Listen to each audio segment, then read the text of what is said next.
napilang kasi ang babae dahil may nangyari na sa atin, Ron. Hindi ito dapat nangyari. May maliit na tumor sa kidney or bato ang inyong anak, Mrs. Ito ay tinatawag naming nephroblastoma. Siguro panahon na para ipaalam natin kay Nick. Basta mag-usap na lang later, okay? Bye-bye. Sir, si Mr. Punyo po. Oh, John Puño, good to see you here. Don Jaime. Margarita. Huh? Margarita. My associate, Annie. Of course. Hi, tita. Nick, what do you know? Talaga? Pumapayag ka na maging assistant ko dito? Oo. Well, that's good. Thank you so much. Alam mo, masaya ako and I'm sure magiging masaya ka din dito.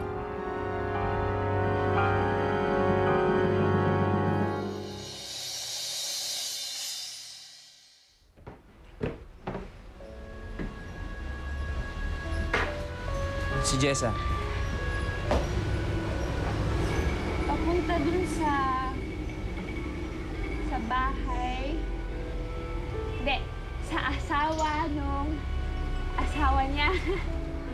Jessa, bakit dito ka nagtrabaho? Kasi kailangan ko ng trabaho, Nick. Look, Jessa, I'm sorry kung ano man yung mga nasabi ko sa'yo noon. Pero it's hard to explain. Ayoko sanang dito ako magtrabaho eh. It's not because I don't want to help you, pero look, di ba gusto mo umiwas sa akin, so this is an awkward situation para sa atin. Gusto ko rin umiwas sa'yo. Katrabaho daw siya doon. Ibig sabihin, kaso dahil sila magkikita ng Nick.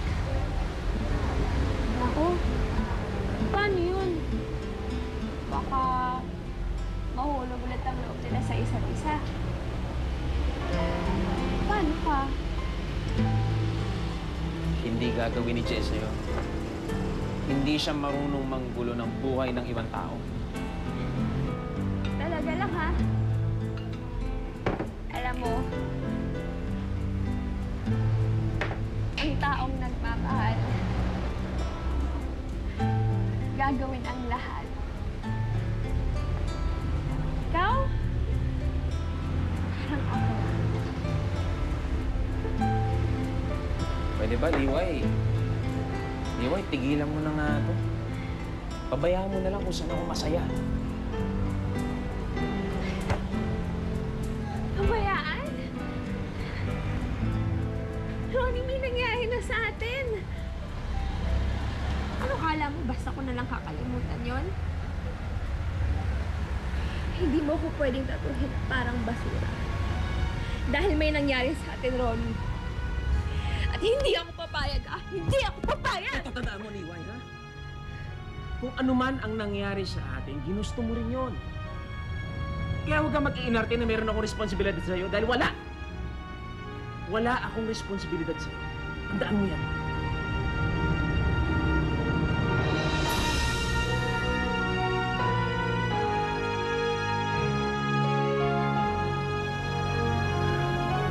Akala mo ba nadadalian ako sa ginagawa ko? Hindi. Kaya kung ayaw mo ko makita, mas ayaw kong magpakita sa'yo.